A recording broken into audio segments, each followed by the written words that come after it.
Olá, meu nome é Wagner Meira Júnior e sou professor titular de Ciência da Computação da Universidade Federal de Minas Gerais. Sou também um dos coautores do livro Data Mining and Machine Learning Fundamental Concepts in Algorithms. Hoje nós vamos concluir aqui a nossa discussão sobre o capítulo 8, mineração de conjuntos frequentes.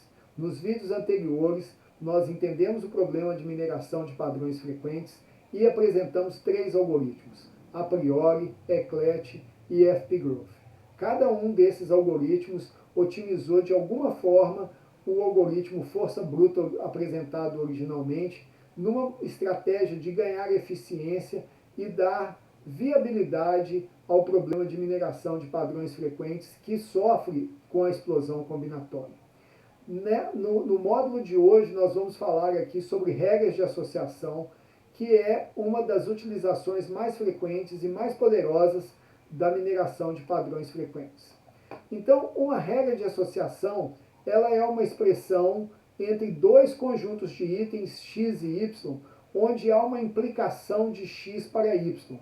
Ou seja, nós dizemos que x implica y com um suporte, uma confiança, de acordo com os parâmetros que nós vamos perceber aqui em breve. Tá?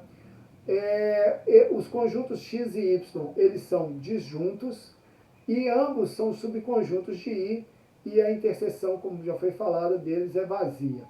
Nós temos também que a união de x e y ela é denotada apenas por x e y por não haver interseção, sobreposição entre eles.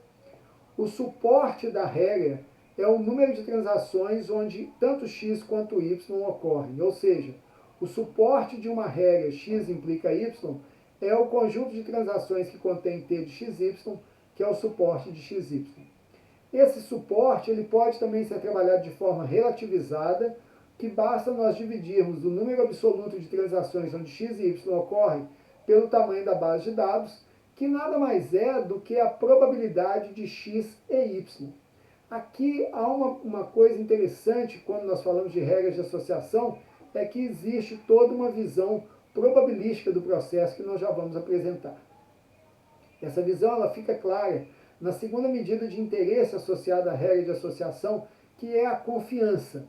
A confiança da regra, que de alguma forma expressa a sua força, ela é a probabilidade condicional de que uma transação contenha o consequente y, dado que ela contém o antecedente y.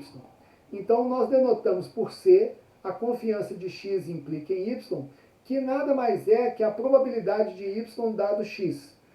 Numericamente, isso é o quê? É a probabilidade de xy sobre a probabilidade de x, que é o suporte de xy sobre o suporte de x. Ou seja, quanto mais próximo o suporte de xy for do suporte de x, significa que mais forte a regra é e mais bem determinado esse processo se encontra. Regras de associação são úteis em vários cenários. Um cenário que nós já mencionamos anteriormente, que é muito aplicado, é, por exemplo, em lojas de comércio eletrônico. Imaginem que X é o conjunto de itens que você já comprou ou o item que você está comprando. E Y são outros itens que você ainda não comprou. Utilizando o mecanismo da regra de associação, você vai poder facilmente identificar quais são aqueles produtos Y que o comprador, que o cliente, tem a maior probabilidade de adquirir, considerando as vendas anteriores. Essa probabilidade de aquisição, ela é medida pela confiança. Quanto maior for a confiança, ou quanto maior for a probabilidade condicional do consequente dado o antecedente, mais forte é a regra. Vamos agora entender como que nós podemos gerar esse processo das regras de associação.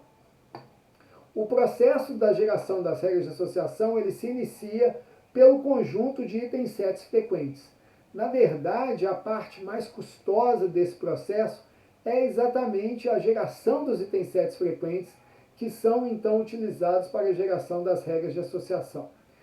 Então, nós vamos então verificar os subconjuntos X, que são subconjuntos de Z, onde Z é um conjunto frequente, para computar uma regra da forma x implica em y, onde y é z removendo os itens de x.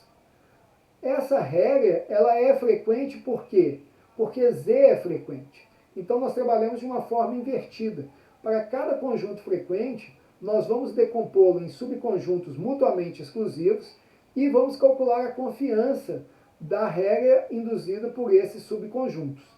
Como nós percebemos, o suporte de x, y nesse caso, ele sempre vai ser o suporte de z, e o suporte de x nós já calculamos. Por quê?